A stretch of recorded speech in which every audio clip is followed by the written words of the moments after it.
My name is Max Pemberton. I'm a doctor, a journalist and editor of Spectator Health. In recent years, more and more the government has looked to industry and big business to help it deliver on public health initiatives. A key aspect to this is that it's in the interest of business to diversify and innovate, and through this, they will develop healthier, better products. But can we really trust businesses to innovate? Do they have a duty to the public good or just to their shareholders? I want to explore where the responsibilities lie for improving people's health. Is it with the government? Is it with individuals? Or is it with industry? To start off with, I'm going to speak to Dr Sarah Jarvis. She's an NHS GP and she's also on the medical board for the charity Drinkaware, which promotes sensible drinking. Sarah, one of the policies that medicine has adopted in recent years is that of harm reduction.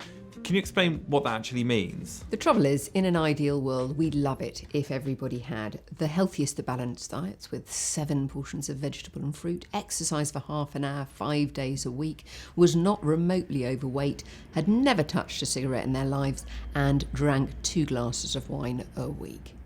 It doesn't happen. And it's not going to happen. So unfortunately what we see is if we go around banging on about how this is the only way to live healthily, then people just say, well, I can't do that, so I might as well not bother. Effectively, I think a much more realistic way of doing it is saying, let's look at how we can help you to make small changes. And the classic example was the guidance which came out from NICE on smoking, where they were talking not about smoking cessation and about saying, right, there is only one way to go. We need to think as an alternative about reducing tobacco-related harm. So what we're talking to people about now is alternatives. There's a lot of controversy about vaping, and I don't think there's any doubt that we don't have enough proof, if it's ever going to be there, to say it is completely safe. But what we do know is that it's considerably less harmful than smoking.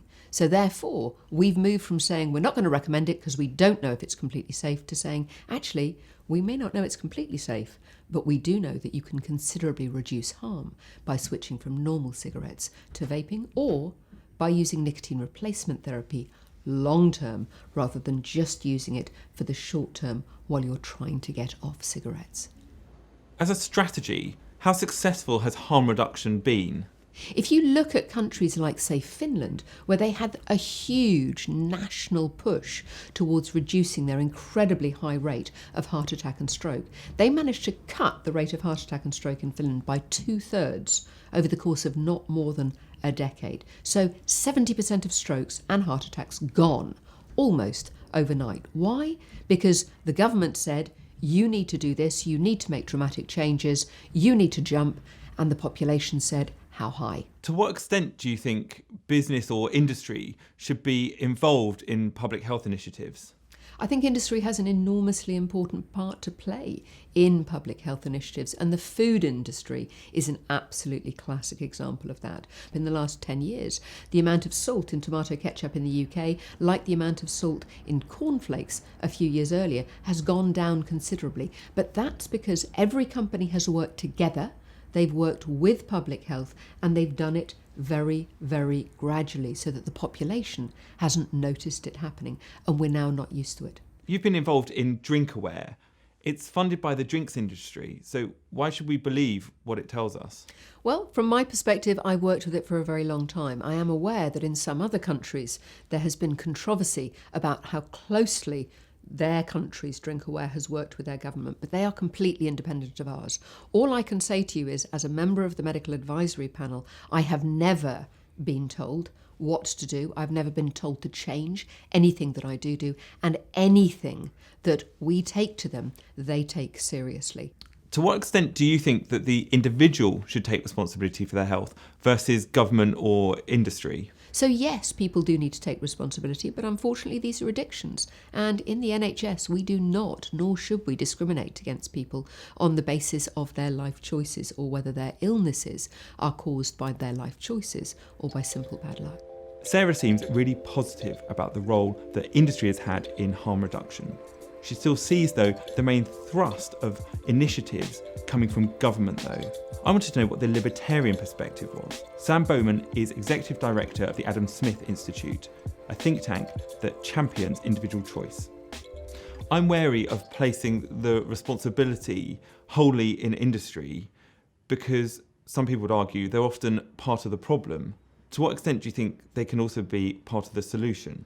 I think we shouldn't be expecting the industry to do this kind of out of the goodness of their own hearts. Really, for them, it's about profit, and that's actually a good thing. There's been a big shift among smokers and among drinkers in the last couple of years. In part, we have to say thanks to the government's very sort of stern anti-drinking, anti-smoking campaigns, a big shift towards the idea of harm reduction and towards the idea that these things have costs and benefits. Now, as a liberal, I think that we should let people decide whether the benefits outweigh the costs to them.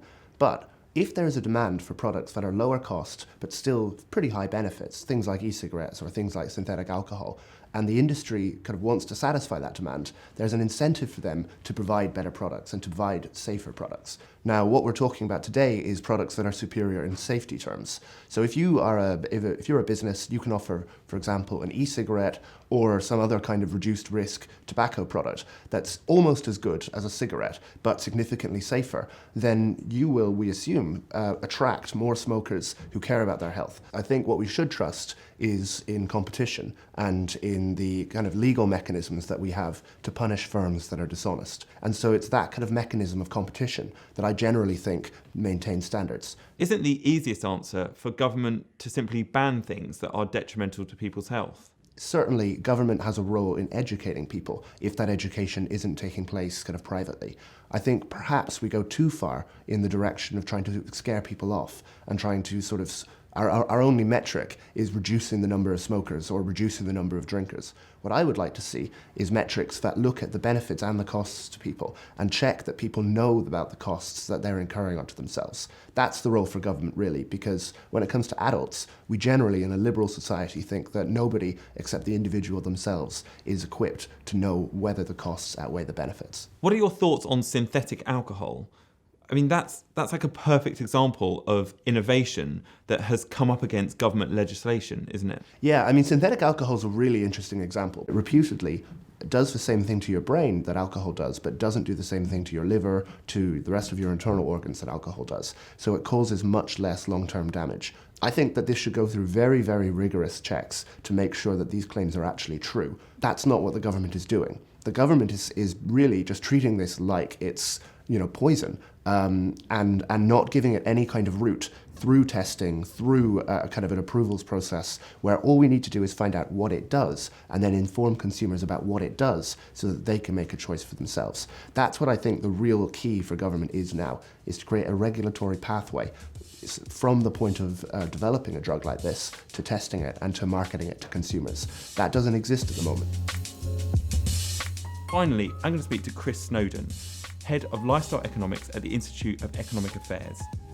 I want to know whether it's actually good business for companies to innovate and produce products that actually reduce harm. Should industry take a lead in addressing public health concerns rather than just waiting to be asked? I think when it comes to innovation in hazardous product categories, it's bound to be industry who lead the way. The government is unlikely to come up with any novel innovations itself. The businesses have got huge incentives. There's a serious demand for low sugar drinks, for smoking to be made less hazardous, for drinking to be made safer. So I think the basic laws of supply and demand mean that businesses will respond, and that really the only people who can respond. Is it actually good business for companies to produce products, things like, say, electric cars, low alcohol beer, low fat foods? Yeah, there's a huge amount of money up for grabs for any company that can come up with something that reduces the negatives from a product, reduces the risks, reduces the cost, whatever it may be. It's a basic cost-benefit analysis. If you can reduce those costs in terms of health risks and the kind of examples you're giving there, you've got a massive competitive advantage and everybody else will just have to follow you. What about harm reduction? Should or can industry be part of the solution, do you think? Well, there's various types of tobacco harm reduction, and if you look at the most obvious and oldest one, it's nicotine patches and nicotine gum. Again, they came from business, from the pharmaceutical industry. More recently, you've had Swedish snus, a tobacco product, and of course e-cigarettes and other products along the way, such as heat not burn. So these have all come from business primarily.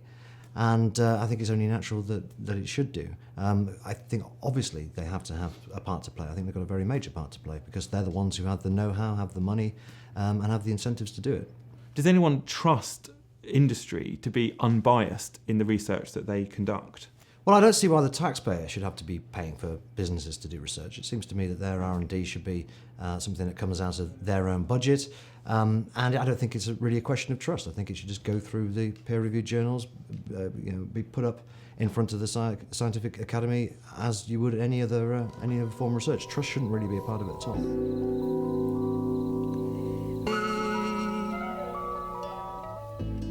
From my conversations, it seems the industry does have a critical role in harm reduction and public health initiatives.